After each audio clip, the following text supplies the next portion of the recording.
Hey, Shalom, brother. Shalom. This is Brother Howard of GMS Toronto, coming back with another one.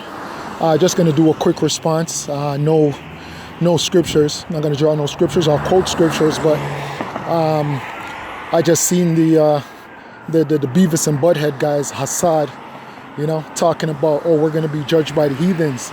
The question is how? How? That's why I'm playing the video in the background. How? How are you going to face people with superhuman powers, right? Just like we are unable to judge the heathens now. What the hell? You don't think we want to judge the heathens now? You don't think we want to judge the Edomites now?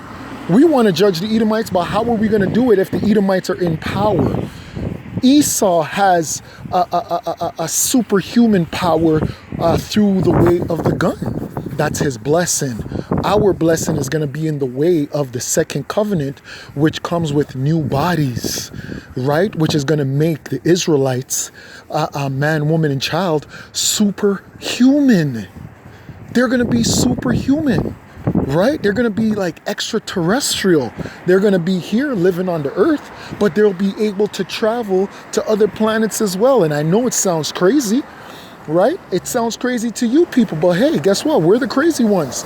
Just like if you were supposed to tell me or tell anybody back in the day that a caveman was going to rule the world, they'd look at you like you were sick. They'd look at you like you were demented. But guess what? He has the whole world on lock right now. He's the guy. He is the guy, right? Just like if you go back in the day and you're supposed to tell men back in the day that women were going to rule over men, they'll look at you like you were sick. They'll be like, what are you talking about? That will never happen, right? But here we are in this sick, demented society, okay?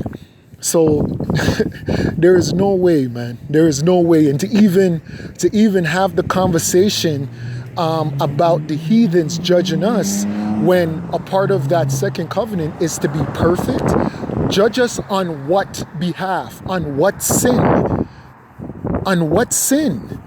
Like, what are the Israelites going to do for the heathens to be able to judge them? How can the heathens judge a nation that's going to be perfect and upright? How is the heathens going to judge a nation that Yahweh has their back? The scriptures literally let you know.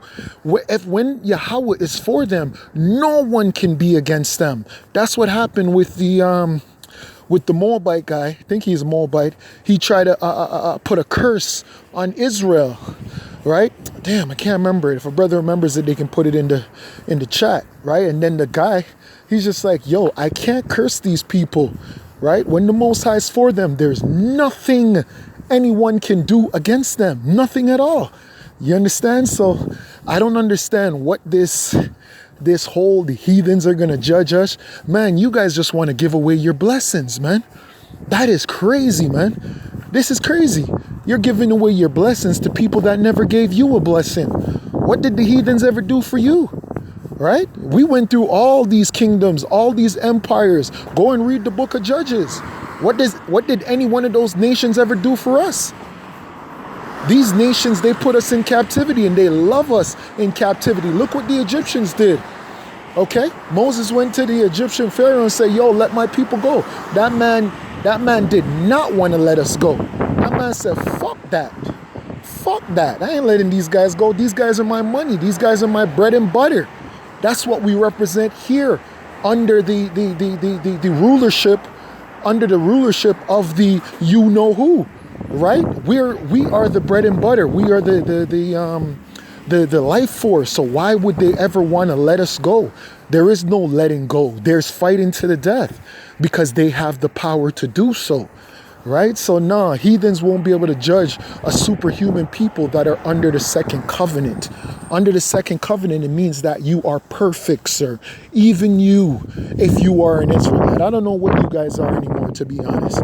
You understand? I really and truly don't know what you guys are. Real shit. You guys are a bunch of weirdos, man. How are you going to stop a people that you won't be able to stop? How are you going to stop a people that are going to have the greatest force on their side, which is Yahweh? Okay? And before you even get to Yahweh, you have to get through Yahushai.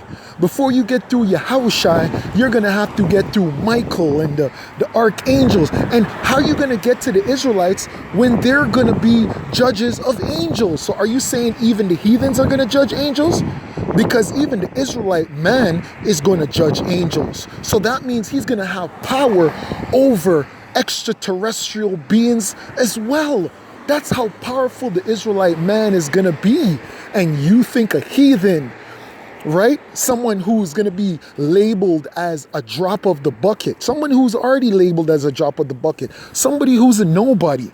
You think a nobody is going to be able to judge God's chosen? Come on, man. You guys are not even sensible. This is not even a sensible argument. This is actually nonsense. These kind of debates or these kind of talking points is actually beneath us. And when I say us, I'm talking about the men of GMS. Obviously, we're going to jump on. We're going to say what we need to say. But this is beneath us, man. Honestly, you guys just literally need to just, bow out, say that you never were a part of the Israelite thing, the awakening, the truth. And just say you saw a way to make money, and with the split and everything, you guys just got exposed. You don't have the truth, man. And it's okay to say that. It's okay to say you don't have the truth. That's why we have safeguards there. It's okay not to have the truth. That's why you have elders. That's why you have apostles. That's why you have bishops. That's why you have teachers and leaders. Do you understand? When you young men first come into the truth, you're not going to know everything. No, you have to be taught. And then when you are taught, then you're able to, what's it called? You're able to grow. You're able to grow into this thing. That's how you're going to be inspired.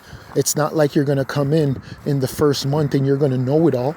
It doesn't work like that. You're not going to know everything in your first month. It's going to take time. You have to be built up. That's why the scriptures talks about being weaned on the milk. You guys were never weaned on the milk. Okay? You guys got a few scriptures and then you start feeling yourself. Okay? You start feeling yourself, and then what's happening right now, you're being exposed. And you're being exposed through what? Through your nonsense.